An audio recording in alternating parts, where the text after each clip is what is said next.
Mayong adlaw, pag-usab mga kahigalaan o mga kaigsuonan. Atong ipadayon ang atong Cebuano Online Bible Study. O nitong miagi natong Cebuano Online Bible Study, atong istoryahan dito nga ang pulong sa Dios nga mao ang Kristo, mao man usab ang iyang gahom ug kaalam sa Old Testament dili pa tawo. Kay ang Dios nga mao ang Espiritu Santo nga siya ang Amahan o Jehova ang iyang ngalan, ang iyang pulong kauban na niya sa wala pa'y sinugdanan ngadto sa walay katapusan. Og kining iyang pulong nga mao ang iyang gahom og kaalam, mao kini ang gigamit ni Jehova aron sa pagsugod, paghimo sa tanang butang. Busa sa Juan 1:1, in the beginning was the Word, and the Word was with God. Sa sinugdan mao ang pulong ug ang pulong uban sa Dios. Ug sa ang pulong ni Jehova mao ang iyang Kristo. Ang Kristo sumala sa 1 Corinthians 1:24, matud pa ni Apostol San Pablo, si Kristo ang gahom ug kaalam sa Dios. Mao man usab kay dili pa man tawo ang pulong sa Dios nga mao ang iyang gahom ug kaalam nga gitawag nga Kristo. Ang Kristo sa Dios sa Old Testament gitawag man usab nga espirituhanong bato. Kay dihang ang mga katilingban sa Israel naubusan sila og ilimnon, way tubig, kay dito man sila sa kamingawan, mihangyo ang katilingban sa Israel kang Moises nga hatagan sila og tubig. Busa pinagi kang Moises, mihangyo siya kang Jehova nga hatagan og tubig ang katilingban sa Israel, kay dito man sila sa kamingawan. Mamatay naman sila, mausab ang ilang mga kahayupan. Busa matud pa ni Jehova, dadon mo sila sa usa ka bato nga diin didto ako mutindog sa ibabaw sa bato. Og pinaagi sa bato, isulti mo kanila sa mga katilingban sa Israel nga muagas ang tubig.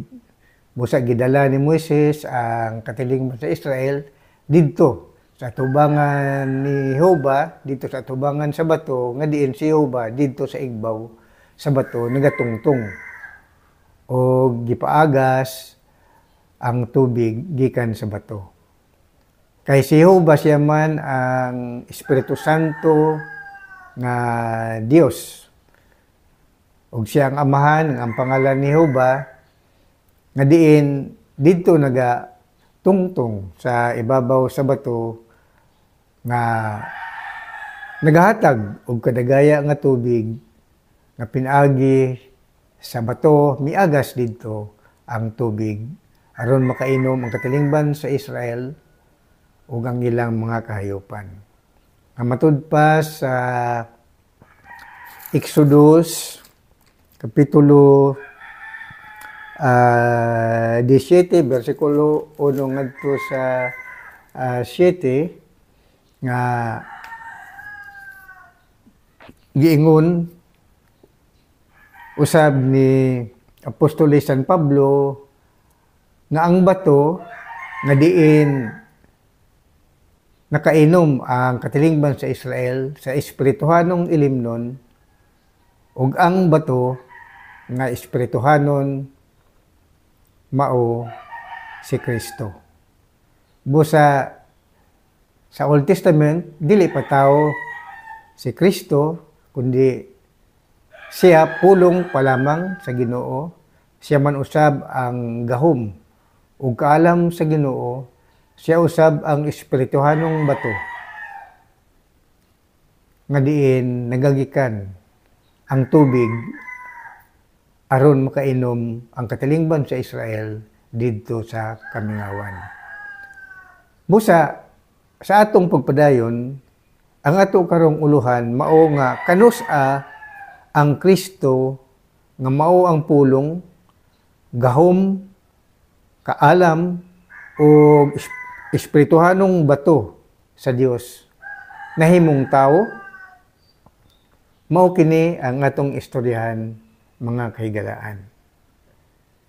Kini ang pagkahimong tao sa pulong sa Dios nga mao ang iyang gahom, kaalam ug espirituhanong bato sa Old Testament.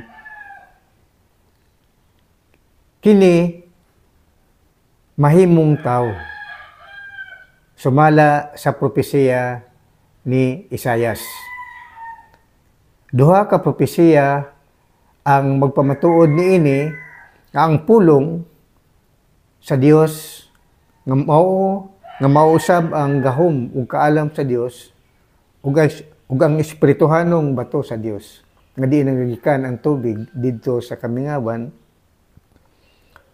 Sa Old Testament times mao kini si Kristo.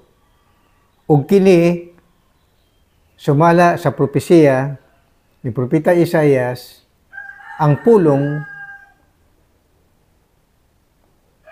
ang kaalam, ang gahom ug ang espirituhanong bato mao kini si Kristo sa New Testament times. Ang propesiya ni Isaias sa pagkahimong tao ni Kristo nga mao ang pulong ug gahom sa Dios naisulat kini sa Isaias kapitulo 7 bersikulo 14 ug Isaias kapitulo 9 bersikulo 6. Ug mao kini ang atong mabasa. Sa unang propesiya nga mahimong tao ang Kristo, naisulat kini sa Isaias 7:14 nga nagaingon,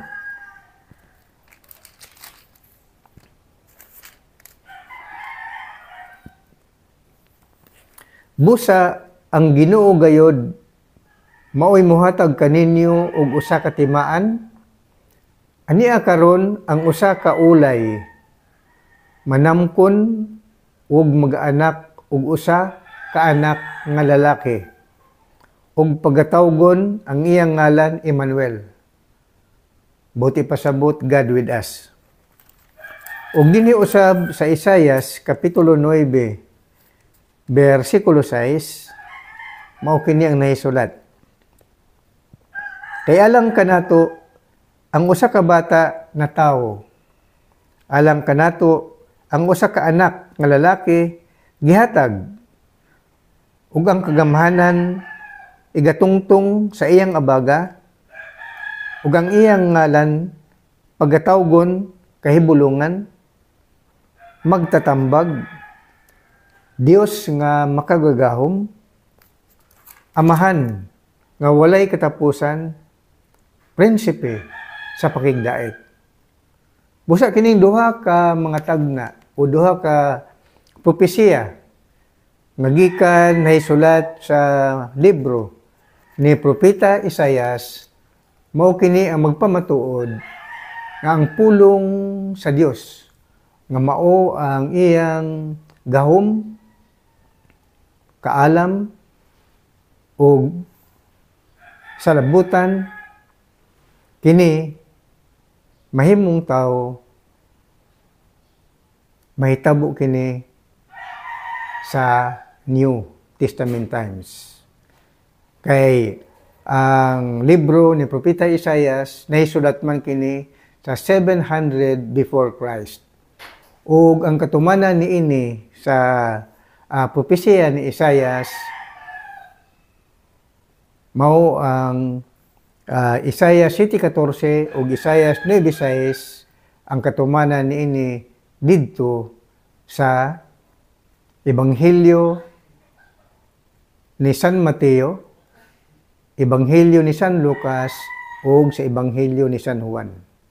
Busa mga higala, mo kini ang atong gisibya sa karon ug atong istoryahan pag-usab sa sunod natong pagsibya ang mga propesiya nga diin ang pulong nahimong tao.